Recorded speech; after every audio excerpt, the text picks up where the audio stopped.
Y'all, I have been playing Haste lately, and this game makes me feel like an anime character speedster. Like, from the main character's perspective, you are going fast. I believe like between 100 and 150 miles at most. What are we running from?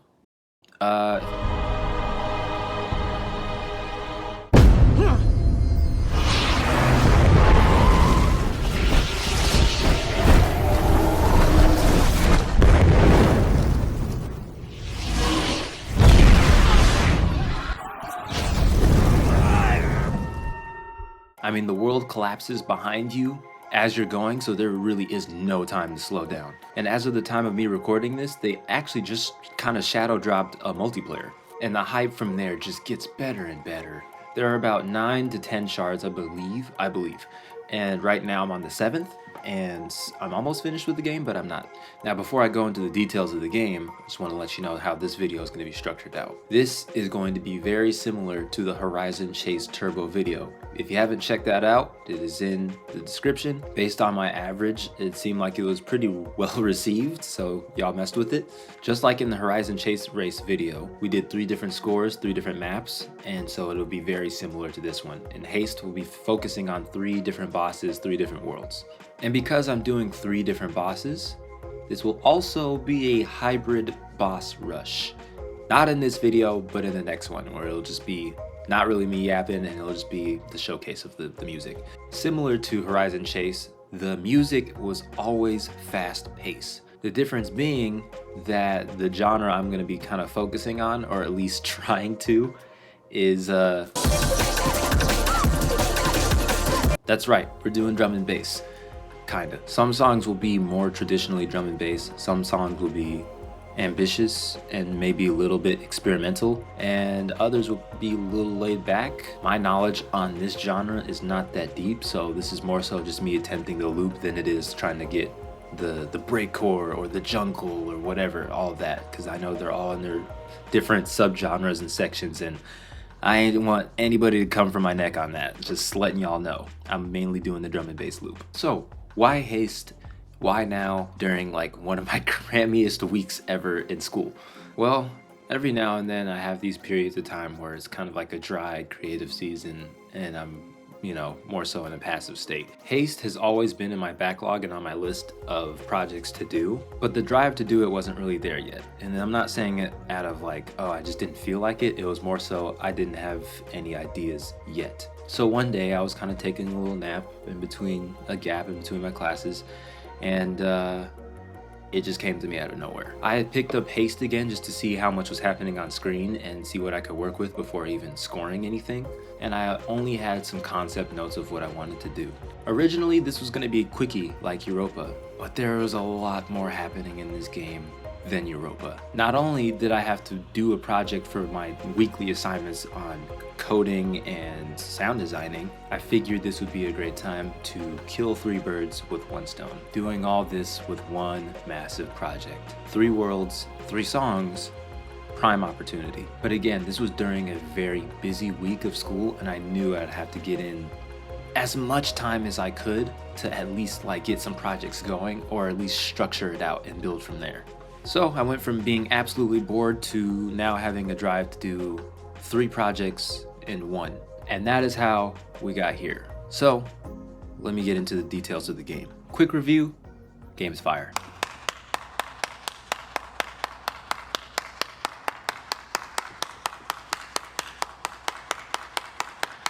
Honest review, this game goes deeper than I thought, at least in terms of mechanics. When you pick up the game, you have like 4 controls max. You basically have your run starter, you have not jump, but dive, you have your special ability that gets you through the run faster, and you have any add-on items that you can activate, but are temporary per run. You race through a variety of different worlds, has a lot of things coming at you, and the world is crumbling behind you. So even messing up in the slightest can put you closer to the world's abyss. The game is a roguelike, and there are item drops in different worlds that you can get based on like chance and stuff. And you can plan out your run paths based all the way up to the boss, and you have the option to, maybe go to a rest stop or a shop or a challenge world to get some fragments and some more money, for the shops or go through straight worlds or whatever, as long as it gets to the boss. There isn't a lot of going backwards, so you know, choose wisely. You play as a runner named Zoe, and obviously her most prominent ability is the Quickster, with the uncanny ability to run really quick. Want to see me run to that mountain and back?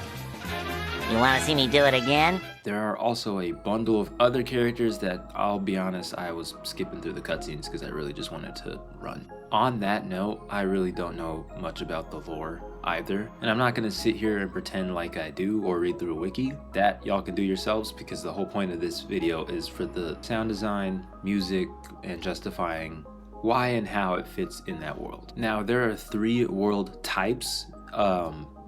Obviously there's going to be different courses to run through, but they'll all still be in a similar theme. There are like the sandy dunes, the grasslands, and icy plains and stuff. Every now and then within those worlds it'll switch up to like different kind of off-world stuff, but I'm not getting into that. The focus is on those 3 because that's mainly what the bosses will fight in, and that is mainly what I have scored. Now in their game, they already have... Sorry, I had to do that. Just had to make sure you were still with me. I really didn't want to drift too far from what they already have within the game. Now I'm going to approach this in a way where the music is more reactive to the environment, or at least in some way fitting, but also I still wanted to be experimental and challenge myself to do different things. So that leads me into challenge 1. We've all heard in common time, but have we ever heard it in 3/4? Or 6/8, and to be honest, I'm pretty sure someone out there has already done that, but I still want to attempt it, so just hear me out.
So, jumping right in, why did I do this in 3? How did I get to this conclusion? Well, it is a very woody area, kind of grassland area in the map, and I still had this in 3, so I needed to loop the drums that way. So here's what I had selected, starting with just the machines by itself.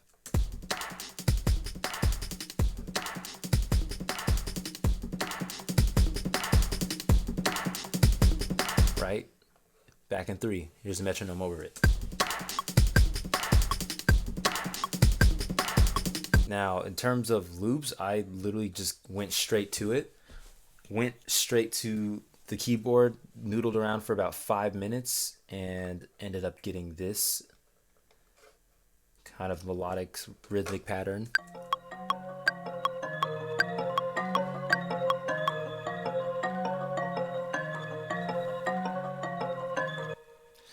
So if you look at this, this is a very woody area, and the reason I chose kind of marimbas was more so to reflect wooden kind of grassland naturey aspects of the world. Then we add in pads just to kind of go back and forth, just to flesh it out and fill it a bit.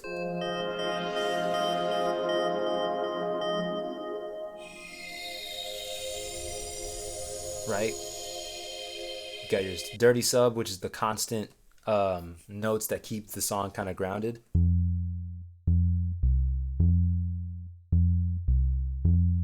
Basic pattern, basic sub, going into the leads to keep things interesting. The leads don't really start until about right here.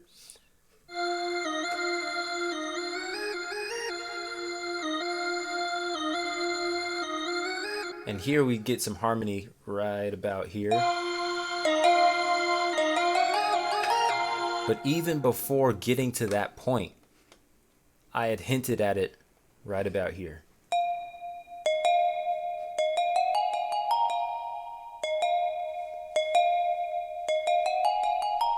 Anytime there's a kind of looped chord progression, the leads at least keep things interesting and get the song flowing in some kind of way.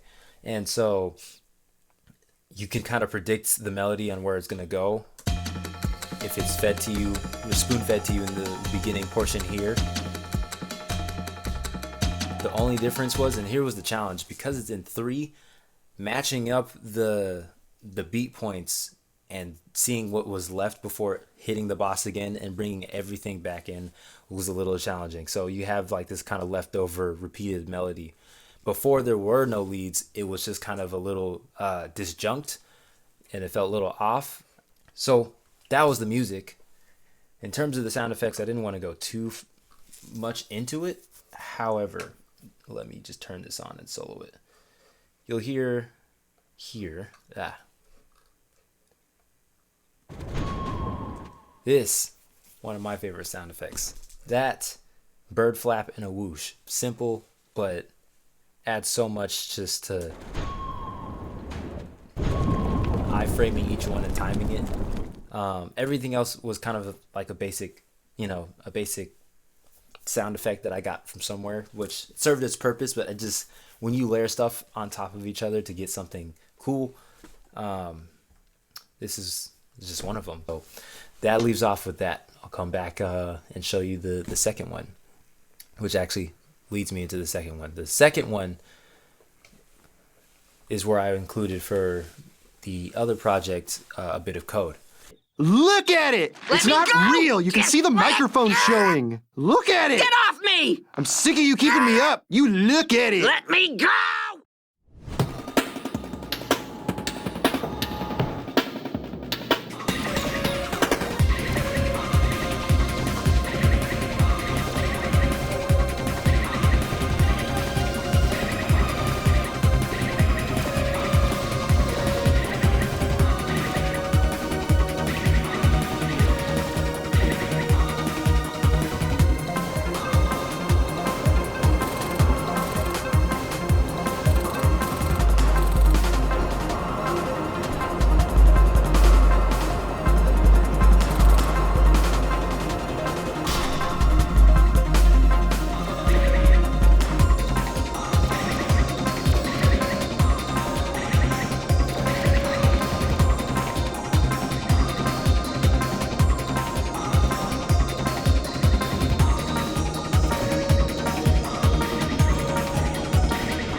On to the second one. Yeah, why did I do the things I did in this one?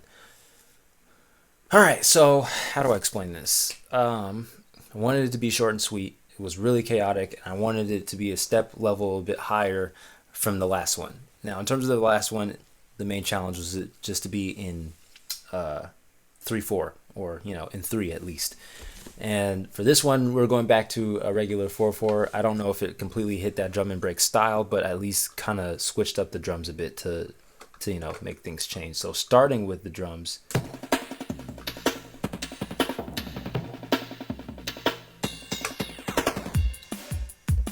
Which was really hard to sell. In my opinion, it's still a little hard to sell going from this kind of kit to this kind of kit. These are two kits. Which adding a little bit of redux and dirt to it did help gritty it up a bit, and then doing a little bit of a frequency low pass, or at least an EQ low cut to transition to that helped. And I think it was also really covered up well by the ARPs. Now the ARP section, or mainly the basses, right about here. And you get that really covered up and playing well with the drums here. Mind you, we are at the same tempo, 160 BPM, but what arpeggiators do is it makes it feel a little bit faster. I think the busier it gets, the faster the song feels, which makes the scene in question here feel more intense. So I'm going to put it up here for now.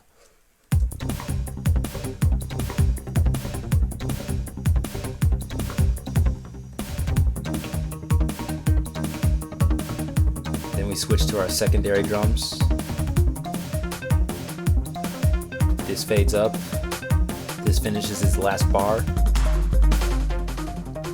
Again, trying to sell you on different kits happening at the same time, moving things out the way, and then right back into it. And the pads,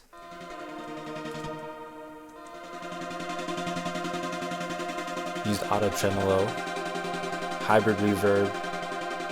I have no clue where I found this, I'm not gonna lie, but I like the sound of it. So you have pretty straightforward chord, a straightforward pad, pretty high pitch, while you have something that's a little bit more rhythmic, and that's exactly what the tremolo's doing. Add that with the ARP. It feels faster than it already is, but the BPM is the exact same as it was in the last song, where it's just da da da da da da da da, right? So now we go into SFX. This is where we used our code, as well as some transition points to go into the main groove. You've probably heard this in a lot of my other projects before, maybe not, but I just love using this because it also makes things feel a bit faster. This is also, so this is technically another drum kit, and even though it shows audio only right now, I actually EQ'd and took out a lot of things and just kept the pulsing kind of, what is it now? Hold on one moment. C, we're on C. I just kept the C note over and over up until a change happened. This Schloppenheimer, yep, named my Goofy Max patches, that was used 2 times. The code that's on the screen is a ARP, but yes, I used this twice for transition effects. And this was before, this was only delay and chorus. Utility and flanger was not added on there. Then I made it really unrecognizable here. And not only that, automated it to go up and down just for effects in general. It's just to see how cool it would look.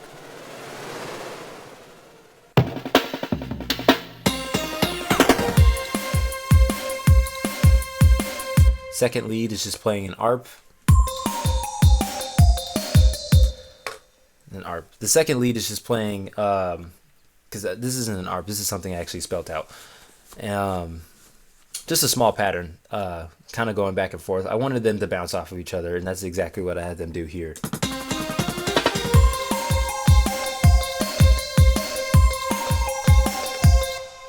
I will point out that this was kind of one of my favorite uses of the laser. So I'm going to put this behind, maybe right there for now.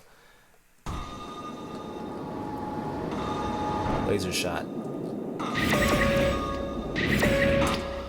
These three right here was something in terms of, they're all the same sound effects, but all of them are different velocities. The lasers that are happening further out from the perspective of the player are a lot quieter, but also you can see right here I have left, center, and right. Now I could have put it all in one track, and I could have just you know, automated it and be like, oh, why didn't you just make the left ear and the right ear and then yada yada. And the reason I didn't do that is because I didn't think about it till the end. I'm just gonna be honest, I didn't think about that till the end.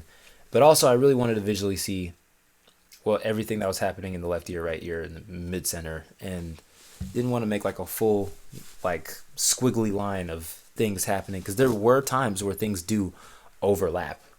For example, let's see, like right about, oh, there's more. There we go.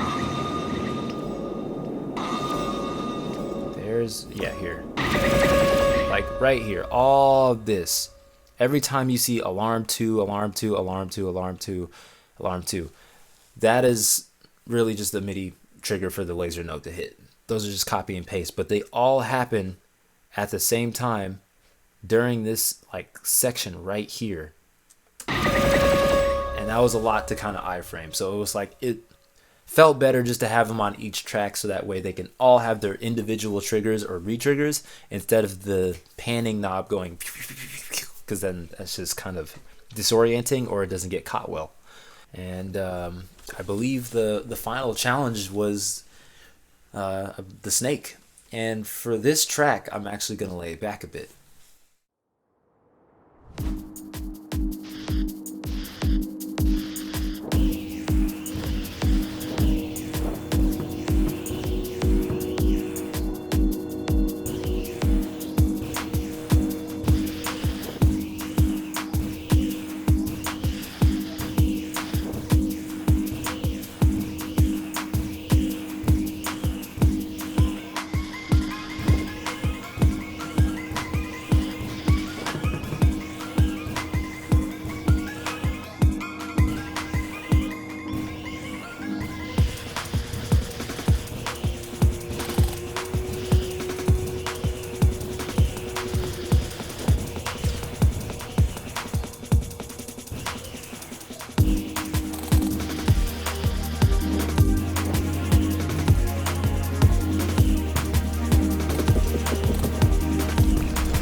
initially, initially when I did this, the drums themselves were carrying, and I will show you why. I was originally going to leave it as is, maybe make a few changes, but I felt like, that would be too lazy. Let me at least flush it out.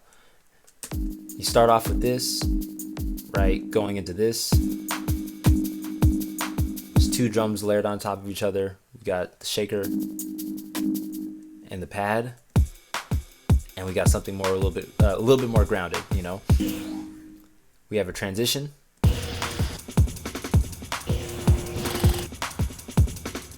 Mute this for now.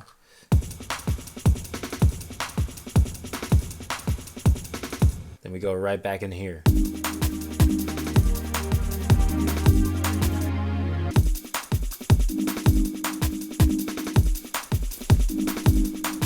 All the way up to this point here, the vibe changes. Another pad, another laid back kind of vibe similar to this. I tried to keep them at least relative in key. So it says G sharp on, and you can't see this because it's not popping up on the screen, but it says G sharp on one of the like little pad notes, but I took it down about 7 semitones, which led me to either D or D flat, one of the two.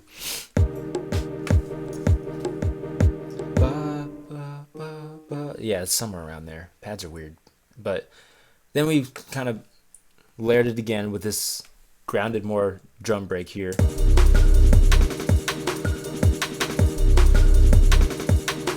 A lot of this was all in the drums on its own. Yeah, all of it was on its own with its own drums, but I figured why not flesh it out? And so I didn't want it to be too busy, which is why there's going to be a lack of leads in this, but also I still wanted it to have something, some substance. So I gave it a little bit of flair here.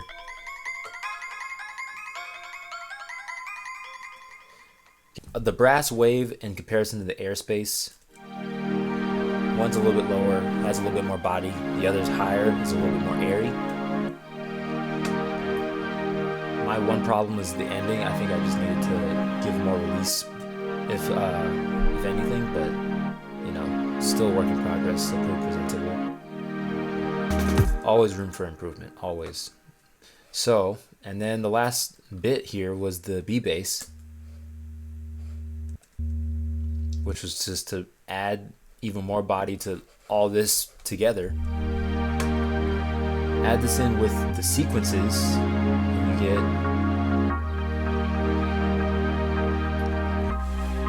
and from there you don't want to put everything in at once. You want to layer it, you know. So let me go out of this into SFX, showing you my final favorite sound effect, and this one out of all three of them I am the most proud of, and it is again the lasers, but there's a lot more layers to this one. All of this is mainly lasers, all of this. Starting with the firework to this sound, to the most prominent sound, which is what you all probably heard, that being layered on top of that. And then when you're running past some of the lasers, they're still ongoing, so it's similar to this sound here, but very low. I don't know if you hear it, but when you put them all together, you get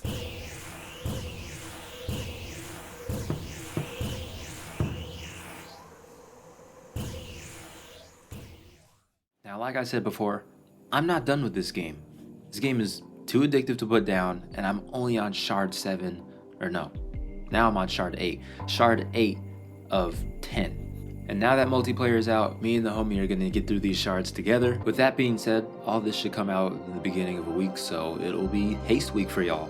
If you made it this far, thank you for watching. Comment down below any songs that were your favorite, what you do differently on the sound design or on the scoring. I'm pretty open, so let me know. I do this for the love of the game, literally, and I'd love to hear any different perspectives on what you do. Until then, God bless. I'll catch y'all in the next project.